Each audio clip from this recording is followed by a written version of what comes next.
Well, it's time for another book review, and I might have reviewed this before, but this is one of those topics that I like to revisit periodically, especially when things flare up in the Middle East or really anywhere in the world, but especially the Middle East. But this is ClimateGate, the marijuana conspiracy, Project Bluebeam, and other true stories from the Dot Connector magazine.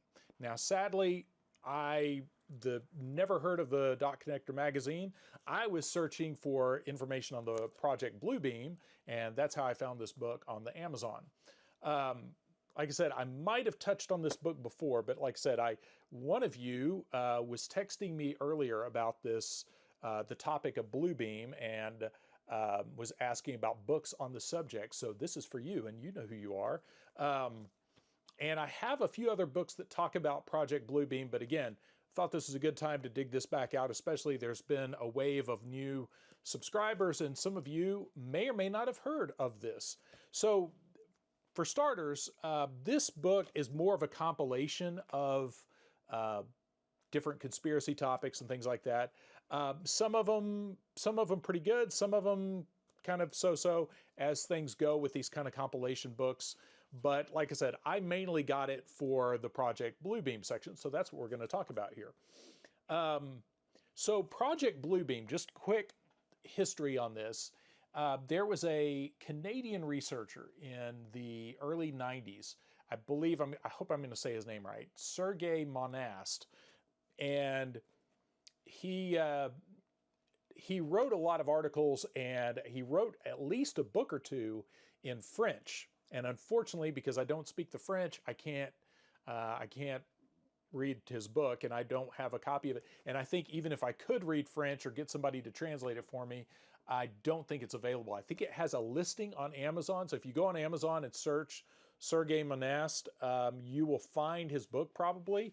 But I think it's unavailable, and if I can find the ISBN for it, I might put that in another video. So I'd love to see if anybody has found a copy, maybe in English. But he did a lot of work on something that he called Project Bluebeam. And I'm not sure Project Bluebeam was the official name for the program or what he applied to it. But what he came up with was, in researching a lot of the parapolitical topics of the early 90s, was that there was a plan to use high technology like some of the space-based weapon systems he claims are actually being developed for this Project Bluebeam. And the whole point of this was to create this massive one world event where literally people all over the world would experience this quasi-religious event that would help kind of maneuver everyone on the planet into this new world religion. There would be a one, singular religion that would bring all the existing religions into allegedly sharp focus, that suddenly people would realize the error of their ways, and they would see, everyone would see whatever religious icon was peculiar to them. They would see, like, Muslims would see the Prophet Muhammad, Christians would see Jesus, Buddhists would see Buddha, and so on. And all of these religious figures would speak to people, and apparently from the sky they would hear these voices and things, and this would usher in this new era. This would allow for a new totalitarian effort of world control through this world religion. Now, as far out as that sounds, this is one of those things, when you first stumble onto this, it's like I had originally, first time I ever heard of some of this kind of stuff was probably when this guy was still alive, because Sergei Monast died under fairly suspicious circumstances, I believe in 1996, 95 or 96. But I first heard about some of this brand of stuff in 1994. And I remember back then, some of that seemed so far out. And some of the technology people were talking about was like, that's just crazy talk. And one of the things he cites in here is actually a couple of books that I have, but just to give you, let me hold this up and see if you can see his name there for the, you can see that's on page 89 is where his article starts. And just to summarize his overall theory, he believed that there would be first earthquakes and certain world events that would be manufactured through, again, the use of high technology. And these earthquakes would reveal archaeological evidence that maybe the world religions weren't quite right. Maybe there were new prophecies, new things were discovered in the course of these earthquakes and massive upheaval and all that would kind of set everybody right. And this would lay the groundwork for this worldwide appearance of these religious icons that would then maneuver everyone into this specific direction.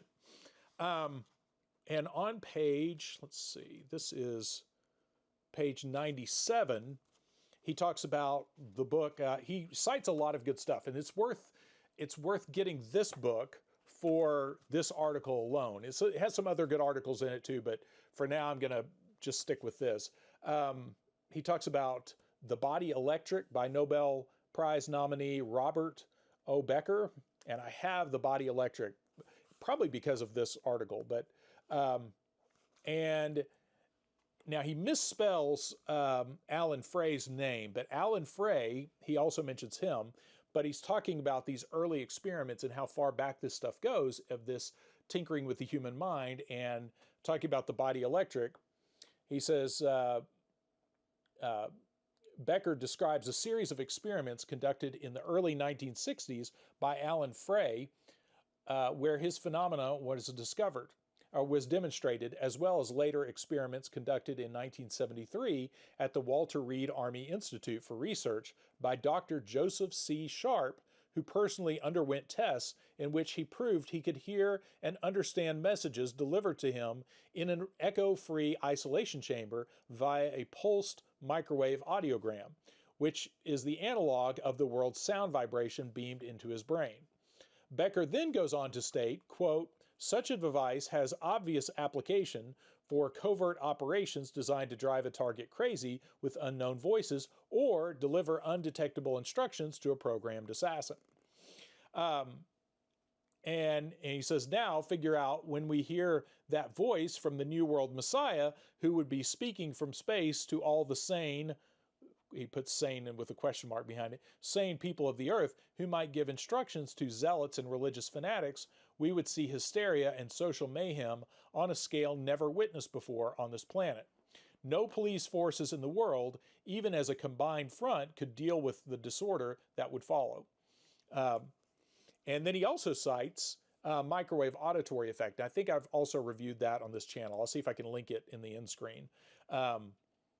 He mentions that book as well, where by James C. Lynn describes how audible voices can be broadcast directly into the brain. This technology could actually allow the blind to see and the deaf to hear. Instead, it has been turned into a weapon to enslave the world. Alan Frey also reports that he could speed up, slow down, or stop the hearts of isolated frogs by synchronizing the pulsed rate of a microwave beam with the heart itself. According to Dr. Robert Becker, similar results have been obtained using live frogs, which shows that it is technically feasible to produce heart attacks with rays designed to penetrate the human chest. And there's an editor's note in here by the authors of this compilation that says, both the author of this report and his colleague died of heart attacks only days apart. We should mention also that Dr. Becker does not participate in such research. Anyway, excellent book on the topic of that, and I appreciate my friend out there hopefully watching this update about this.